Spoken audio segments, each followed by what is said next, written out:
Number 5, signs you have a scattered brain and how to reset it without burning yourself out. Good morning, tribe. I want to tell you a little secret today. If you've been feeling exhausted lately, even though you feel like you haven't done much, like your brain has 50 browser tabs open at once, that's not because you're not productive enough. That's a sign your brain is scattered. And trust me, that's very different from being lazy. 2 years ago, I was someone who always felt like I was falling behind. I'd wake up already panicking at my notifications, open my laptop with no idea what to tackle first, and by the end of the day, I'd be exhausted.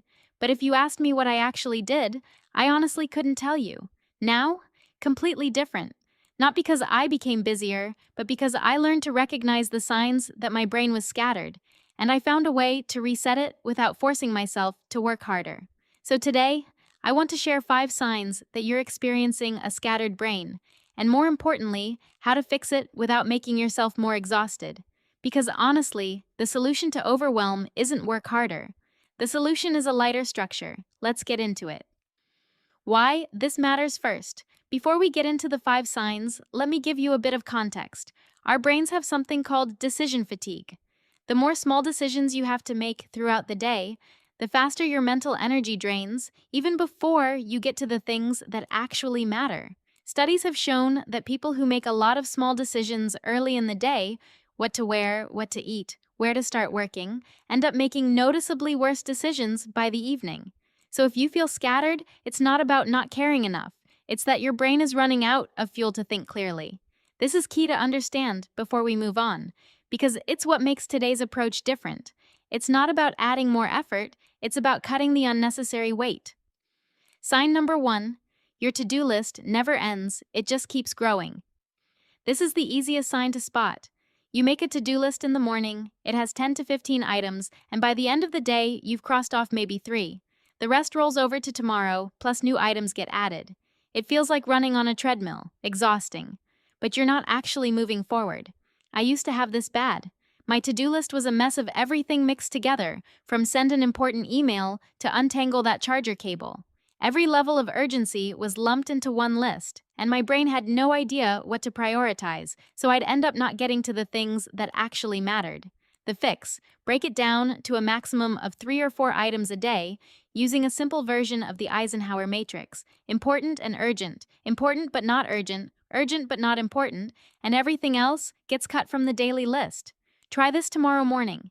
Before you even open your phone, write down on paper just 3 things that, if they're the only things that get done today, you'd still feel like the day was a win. It's that simple. Sign number 2, you start a lot of things but rarely finish them. Ever feel like you've got 5 projects open in your head at once? Learning a new skill, thinking about rearranging your room, wanting to start journaling, scrolling for a new diet recipe, all at the same time.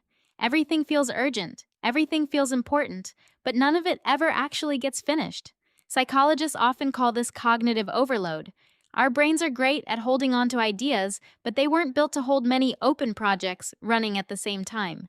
Every unfinished project is like a browser tab still running in the background, quietly draining resources even when you're not looking at it. The solution isn't to stop having new ideas, you can absolutely keep having them, but separate ideas I'm working on now from ideas I'm saving for later. I personally keep a note called my someday list.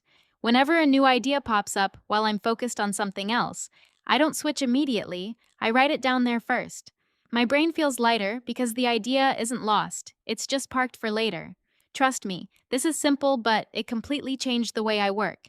Sign number 3, you feel guilty every time you rest. This one is the most overlooked. You've worked all day, but the moment you sit down to relax for 5 minutes, there's a voice in your head saying you should be doing something. So your rest never actually feels like rest, because your brain is still on standby, still running. I used to be like that. Even watching a show, I'd be thinking about tomorrow's work. But rest you don't actually let yourself enjoy is basically not rest at all. Your body is still, but your brain keeps going, and that's exactly why we feel tired all the time, even after a so-called day off. The science behind this is actually pretty simple. Our nervous system needs a clear signal to shift from work mode into recovery mode, something often linked to activating the vagus nerve. Basically a switch that tells your body it's safe, you can relax now. If we never give that signal, the body stays on high alert, even when we're physically sitting still. The small step: give yourself a 5-minute transition before you move into rest time. Take a few long, deep breaths, turn off notifications, or simply tell yourself, okay, work is done for now. It sounds small, but it's like consciously closing one browser tab so the others don't keep piling up. Sign number 4. You get pulled into tiny distractions way too easily. 5 minutes into working, and you reflexively grab your phone, reading a book, and suddenly you're wondering, wait, did I reply to that message yet? This isn't about a lack of discipline. It's a sign that your brain is already overloaded and is looking for the easiest way out, which is distraction. I've learned that a scattered brain often chases a quick escape, something that gives an instant hit of dopamine so the brain feels like it's making progress, even though nothing is actually getting done. Your phone becomes the closest escape hatch. What I do now, before I start a focused work session, I put my phone in a different room, not just face down or on silent. It sounds small, but that physical distance makes a huge difference. I also give myself an official distraction time, say 10 minutes every hour to scroll freely. That way, my brain knows there's time for that later, which reduces the urge to get pulled in constantly. Sign number 5. You struggle to remember simple things like where you put your keys or someone's name. This is the sign that worries people the most, but it's actually a classic symptom of an overloaded brain, not a sign that you're losing it. When your working memory is already full of tasks and worries, small things like where you left your keys or the name of someone you just met end up losing the priority to be stored. I felt this hard during my most exhausted stretches, to the point where I once lost my own wallet just 5 minutes after holding it. At first it freaked me out, but it turns out this is completely normal when your brain is overloaded. The easiest fix: externalize your memory, meaning don't rely on your brain to store everything, move it outside your head. Have one fixed spot for your keys, one note for new people's names, one reminder for small things. I highly recommend building the habit of writing things down before you forget, instead of forcing your brain to remember it all. Our brains are built for thinking, not for storing data like a hard drive. A quick, honest moment. I want to be honest with you all. There was a stretch where I felt like a complete failure, like someone who looked productive on camera but was crying into her pillow behind the scenes because nothing actually felt finished. That was my lowest point, and it's exactly what taught me that the problem was never that I wasn't working hard enough. It was that I didn't have a system that made my hard work actually effective. Once I started applying these 5 things, one at a time, slowly, not all at once, everything started to shift. Not dramatically, but consistently. And that small consistency turned out to be so much more powerful than one big burst of effort every once in a while. Quick recap. Okay, let's recap, so this really sticks. Number 1, if your to-do list never ends, cut it down to 3 or 4 priorities a day. Number 2, if you've got too many open projects but nothing's finishing, separate working on it now from saving it for later with a someday list. Number 3, if you feel guilty every time you rest, give yourself a conscious transition before rest time so your body actually gets the signal to recover. Number 4, if you get pulled into distractions easily, physically remove the source and give yourself an official distraction window.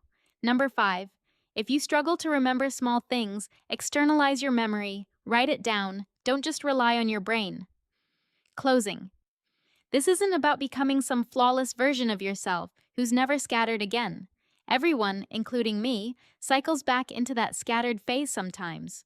What matters is knowing the signs and knowing you have a way to reset without forcing yourself harder than you're able to. If this video helped you, don't forget to like it and share it with a friend who's been feeling like their brain is just too full lately. Also, let me know in the comments, out of these 5 signs, which one hit closest to home for you right now. I love you, and I hope you see your potential. Not just when you're being productive, but also when you're scattered and learning how to reset. The world is yours. See you in the next video.